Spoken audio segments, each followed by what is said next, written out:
I I gotta be honest. What in the hell is going on with people these days? America 2.0 zombie apocalypse. That's what's going on. These people nowadays are so hopped up on pharmaceuticals, food you eat, the crap that's in it, the chemicals are in it. We're zombies. Everything's FDA approved, and slowly but surely, people are turning into literal zombies. They can't even think straight. I'm sitting here watching Pastor Dowell's video. I'm scrolling through my videos. I got some free time right now. Family, my wife and kids are visiting some friends right now or whatever. So I'm sitting here at my house by myself for the time being. So I'm going through my YouTube video subscriptions, which I haven't had a long time to do that in a while. I see Pastor Dowell's on there. Pisshead. I said, what is this? Pisshead. I gotta see what the hell this is. That's an interesting title of a video from Pastor Dowell. So I'm watching it, listening. It's about 11 minutes long. As soon as he starts off with what it's going to be about, basically, and I can tell, I know where this is going. Because he confided in me a few different stories similar to this one in past times, in which somebody just decides, I want to go up there to Straightway on his community. Unannounced. I'm just going to drive out that way and call them when I get close, or just show up on their properties, go down the end of the street and say, hey, here I am. So in this particular case, New Yorker, apparently, I've been emailing Pastor Dowell for so long, he hadn't replied, and I want to come up there, and I'm here. I'm in such and such town nearby, and basically all he wanted, allegedly, was, I got something, hepatitis or this or that. He got something, can I come in basically and have Pastor Dowell and the folks down there pray over me or whatever, something along those lines. So they answered the phone. I think he said Elder Doug answered the phone and basically reamed the guy because they say it over and over again. Don't you dare show up. How would you like it if some stranger just showed up at your house unannounced? That's kind of scary. And just because it's an area, it's a community, doesn't mean anything. It's where they live. It might be a community by its nature, but it's their living quarters. They live on this property. They have houses there. And for some stranger to just show up, I listened to you on YouTube. Here I am. They don't know who the hell you are. That's ridiculous. When I first met Pastor Dowell online, he was doing some videos that caught my attention, so I started to communicate with him a little bit. We were sending messages back and forth. We did a couple videos together. Time to go on vacation. I said, man, I was embarrassed. But something inside me still said, just ask him. And my wife was like, yeah, just ask him. Like, I don't even know the guy, I don't want to ask if we can come up there. I don't even know the guy. But I was so happy with what I saw him talking about and how he's trying to wake people up. I felt a connection and said, well, it can't hurt to send him an email or to contact him through private message on YouTube. I mean, what's the worst he can say? No, maybe it'll hurt my feelings, but, I wouldn't blame him if he did, actually, because he doesn't know me from anybody. We've talked a couple times. So I sent him a message. Listen, I'm going on vacation. We're going up to New Jersey to visit my wife's family. And since we're from Florida, we could easily make a little pit stop by you. I don't have to, stay the night or nothing, obviously. I just want to come see you maybe for a couple hours or something like that just to give you a little respect, meet you in person. He said, man, please come up. I'd love to meet you. What time frame do you think? So I told him, blah, blah, blah. We made it happen. When we got there, he saw the kind of person I was, my wife, my kids, whatever. And then extended the stay. Look, so I know you were only going to stay for a couple hours and, basically have dinner with us. Man, if you want to stay the night, you don't have to get a hotel nearby. We got the guest quarters up here. And I guarantee you, it's the same guest quarters he's talking about in this video called Pisshead. There is no running water and there's no bathroom in it. It's a small area of a building, but it has a bed. It has everything you need in there. Electricity, I think it had electricity. Come to think of it. I don't remember. It was so long ago. They were just building it when I got there, actually, so I don't know if it was even fully finished.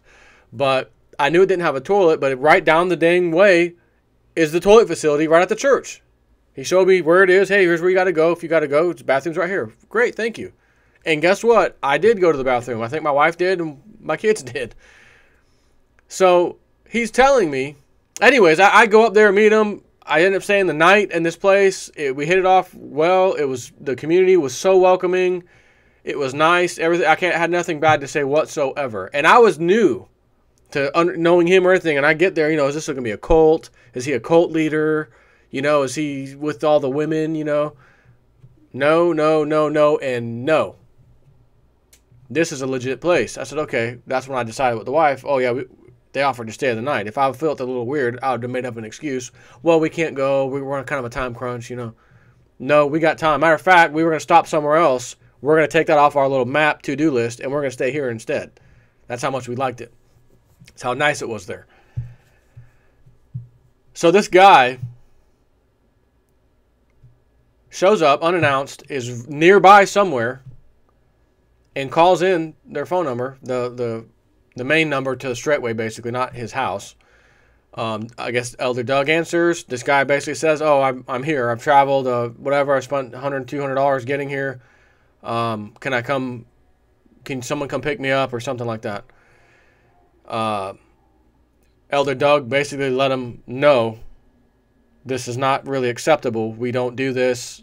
You can't just show up and say, hey, come get me. This is like, we have lives. We live here. Like, you gotta like get with Pastor Dowell for one thing. Let him give the okay. We schedule a time where we can make it all happen.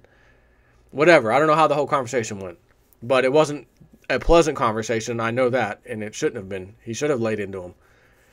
Long story short, the guy, I need prayer. I have a problem, ailment. Okay. So Elder Doug and Pastor Dowell made the decision. Let's go ahead and bring this guy over here. Lets him stay in the place. Explains to him like he explained to everybody else. There's no bathroom facilities here. It's right over there. Walk in, use the bathroom, middle of the night, whatever. It's right there. You got it. It's where you got to go. So they give everybody who shows up a little jar of like granola or something. And as a matter of fact, I think we got some too. And yes, it was delicious. And we ate it too, I believe. All of it. I think we ate all of it. It was good. I remember it. So apparently this guy got to go to the bathroom in the middle of the night or whatever time. No one's sure. He's already, of course, eaten all of the little tasty treats out of the jar. And rather than walk, Pastor said 50 yards. I don't even think it's even that far. I was thinking more like, 100 feet or something. Whatever, close by. He decides, I'm going to piss in this jar and then hide it behind the bed. Just leave it there. And then in the morning, he basically left, called a cab or whatever he did, and was gone. Left him a nice present back in the house, the guest house. And then he was mentioning, Pastor Dow was mentioning that wasn't the first time. We actually, not that long ago, had another guy basically do the same thing except use the milk jug instead. And he's ranting and raving about us city folks. And you know what? He's right. The city life, that everything that encompasses being in the city, it's just, the only way I can describe it is whatever everything else is, it's just massively amplified in the city. From traffic, anger, to road rage, I'm in a hurry. Everything is just amplified. When I went and lived out in Tennessee for 6 months, I would drive on highways to work for 35 minutes each way. And I might pass a few cars if I was lucky all the way during regular hours that you would expect someone to be going in and coming back home from work. AKA rush hour. And I noticed something that I'd never noticed before because I never got to experience that. Peace, easy going, go with the flow, slow flow, everything's nice. Not angry. I don't drive angry. I don't get out of the way. Everything's good. Everything's good.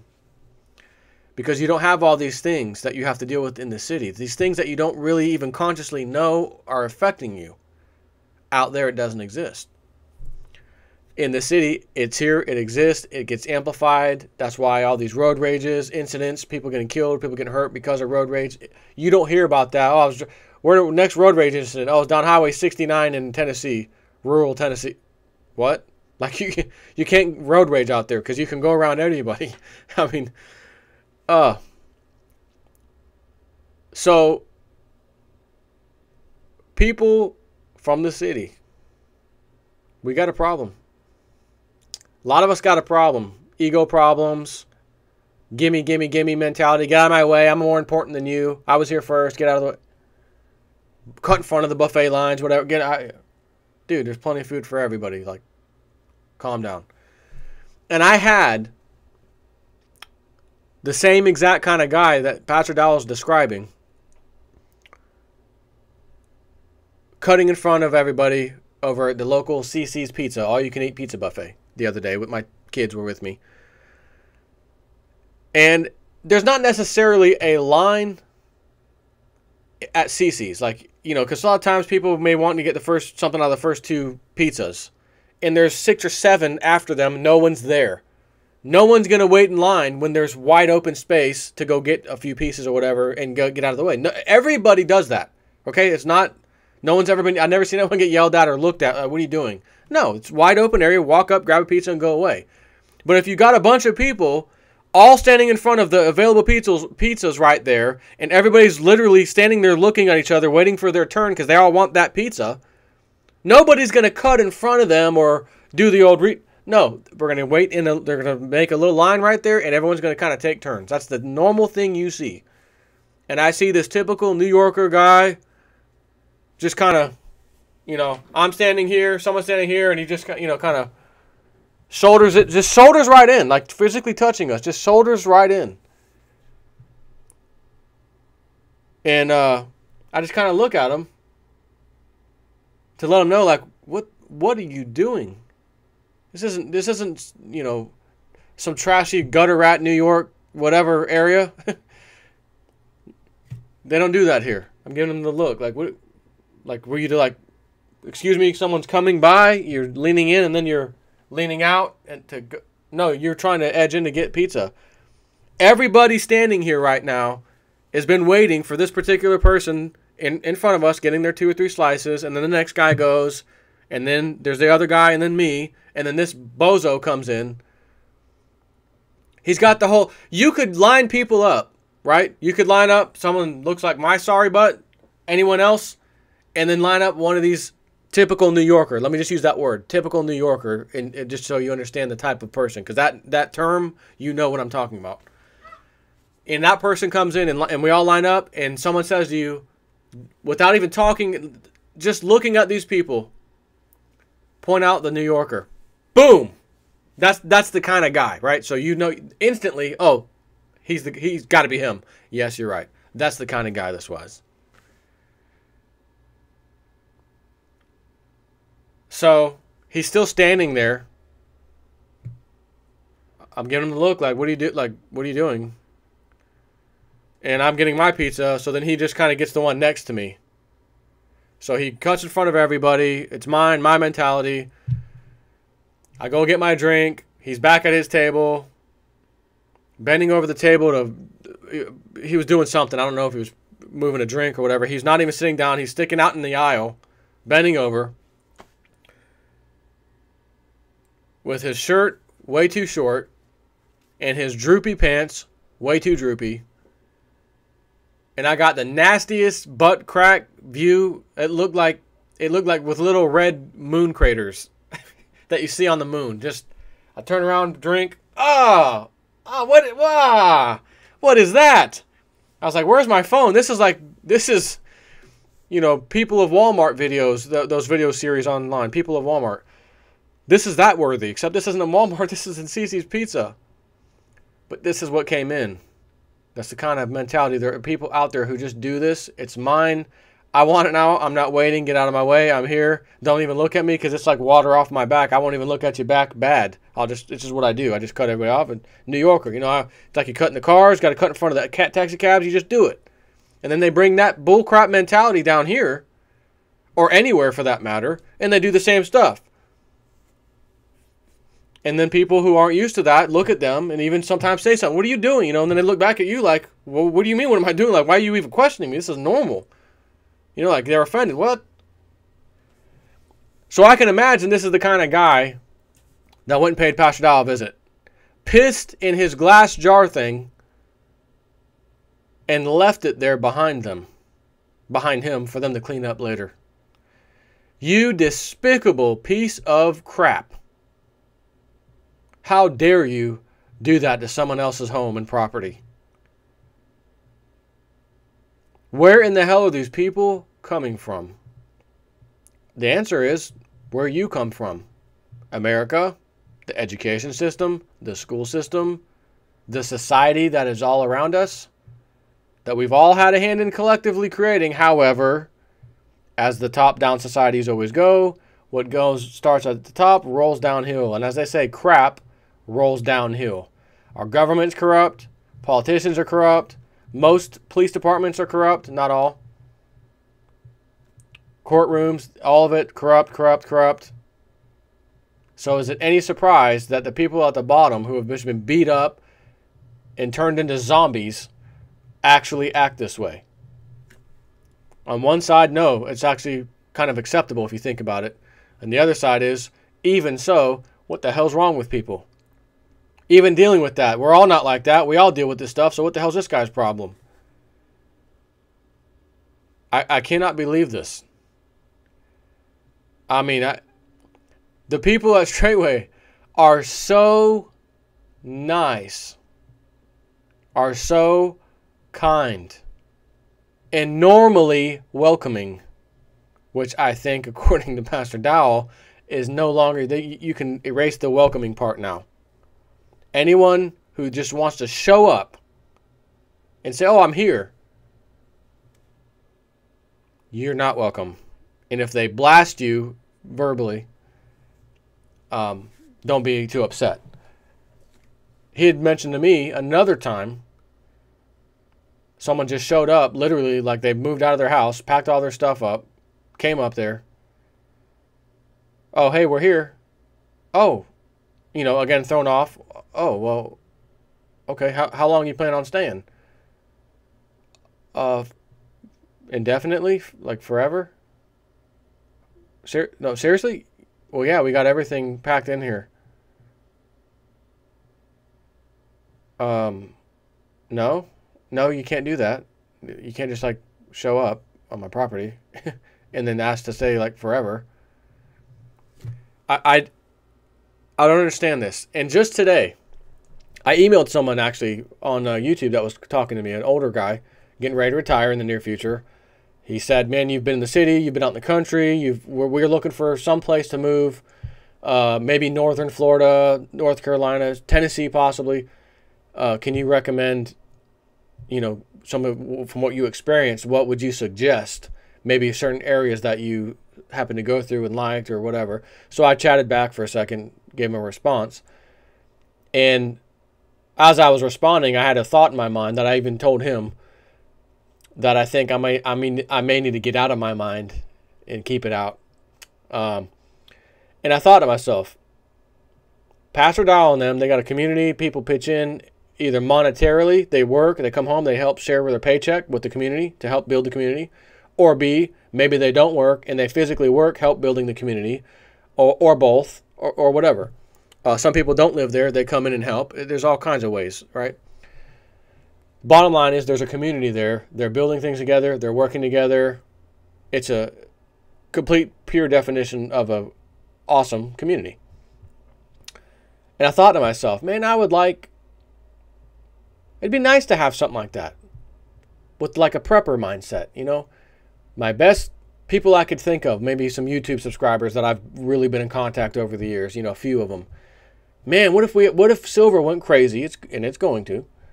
And we've all got, hundreds of thousands of dollars all of a sudden in our pocket, so to speak, based on the price of silver.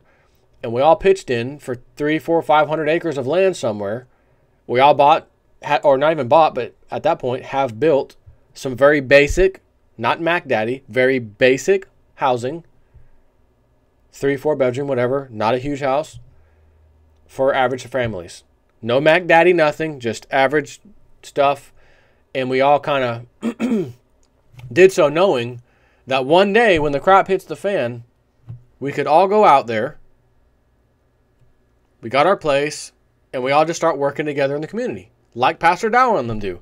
But now, hearing story after story, some of them private stories to me, that I don't have to repeat here, of just similar things that I just told you, other things, but similar, where I'm like, what is wrong with these people?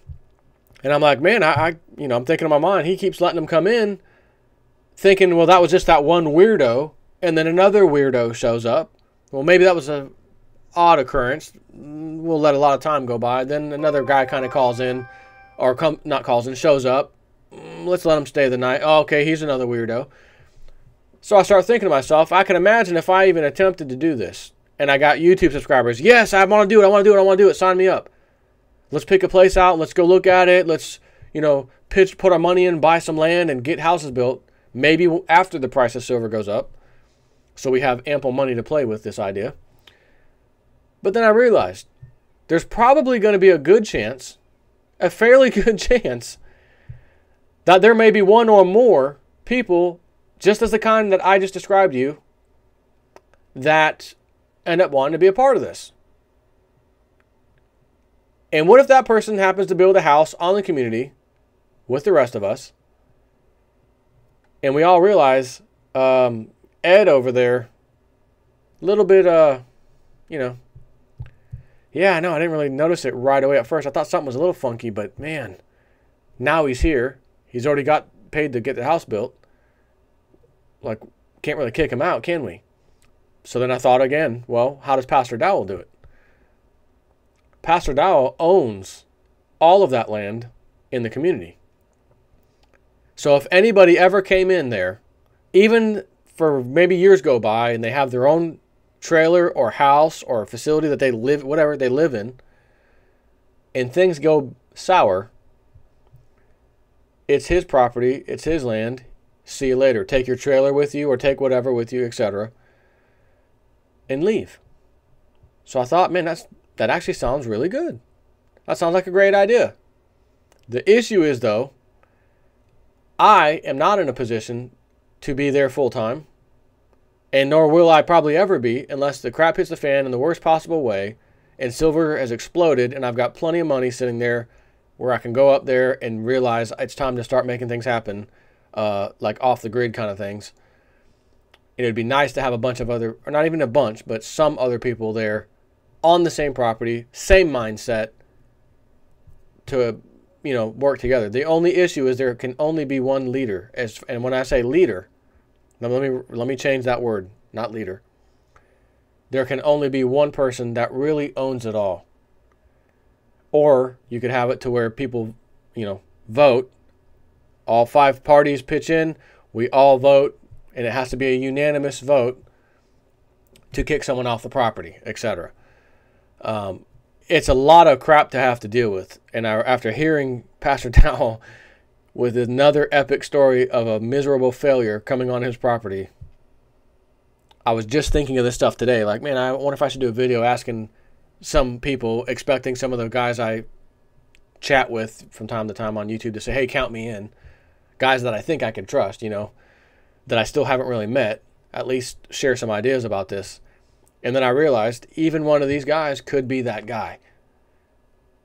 So the only way to really do this would be if I had all this silver, price went crazy, I went and bought the land myself, got a house built myself, and then said, hey, I've got, 200 acres sitting here that I'd like to have some company, a little community, and I'm taking applicants, right, so to speak. And with the understanding that if this doesn't work out, you could be voted off the land, which would be why I think a trailer manufactured home would be better than having a house built, because they can't take the house with them, but they could certainly take a trailer off the property. So it's one of those things I thought about in just the worst case scenario. Crap hits the fan. I got to go to my place, my spot. And after going out to Tennessee for 6 months, living in a 4-bedroom, 1-bath manufactured home on 10 acres, it was great. I loved the land. Man, I loved the land. The weather was great too. But I realized I'm by myself. I have no one else out here to help or rely on. And in a bad situation, man, you kind of need a little bit of a mini community. You can't, it's hard doing it by yourself. So I kind of realized, man, what am I doing out here? I gotta go back to Florida. Gotta go get my old job back, way better paying at the time. I'm in the IT and stuff, information technology, and the timing wasn't right. I guess I rushed it. I don't know, but that thought of getting out of the city, trust me, that hasn't left. But I'm attacking that now as when things get bad, I want a place to go to that's there. Not let's go there now, find a local job, and count the months and years that go by until it really happens, and then struggle the whole time while I'm there because there ain't no work out there. I'd rather have the go-to place is what I'm getting at. So it is a thought that I may come back to in the future. So if I ever do a video talking about it again, saying, hey guys, I think I want to know who you are out there who might be interested in something like this, joining forces on a piece of property, pitching in, that sort of thing. And again, and if someone had to get kicked off the property, they don't lose their money. They'd have to, you'd have to buy them out. That's the way that kind of stuff goes. So there's a lot of stuff to think about. That's why I say it'd be best if I just bought the freaking land and had it all set up and then basically became the mobile home park tenant, so to speak, so that any trouble arises, I'm going to kick your sorry butt out because I don't have time for silly games. I'm that kind of guy that when we have an agreement, it is what it is. I'm not going to sleight of hand. Everybody understands everything. We're all in this together. You better pull your weight as agreed upon, etc. Me too. And if you're not, don't think for a second I'm going to be, oh, I feel bad for him. No. Because Pastor Dowell has told me those stories too. Come on the property. This is going to be your role here at Straightway. You got to pitch in. Okay. And nope. And nope. And where's he always supposed to be doing? Supposed to be keeping up with that? Not keeping up with it? Where is he? Time to kick him off the land. Have a nice day. That's a whole other nightmare.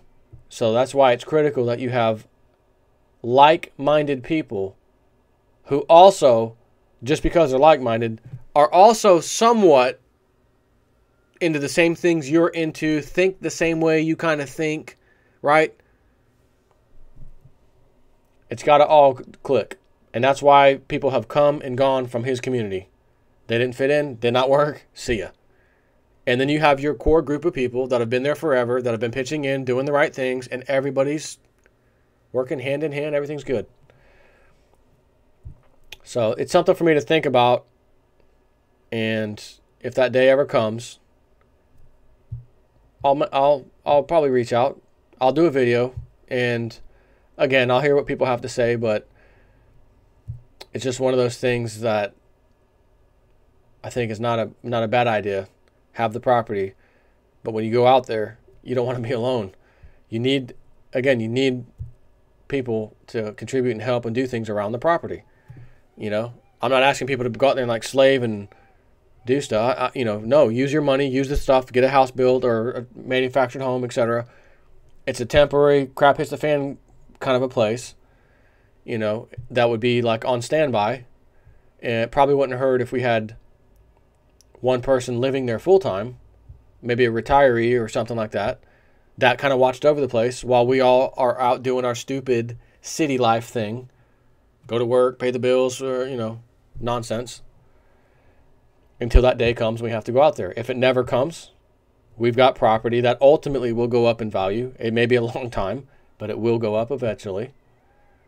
And we could sell it off later at some point if things don't go bad, that kind of thing. So for me personally, I'm not going to do anything right now, and I will not do anything until I see those silver prices rising handsomely. So I will keep you posted on that. Take care.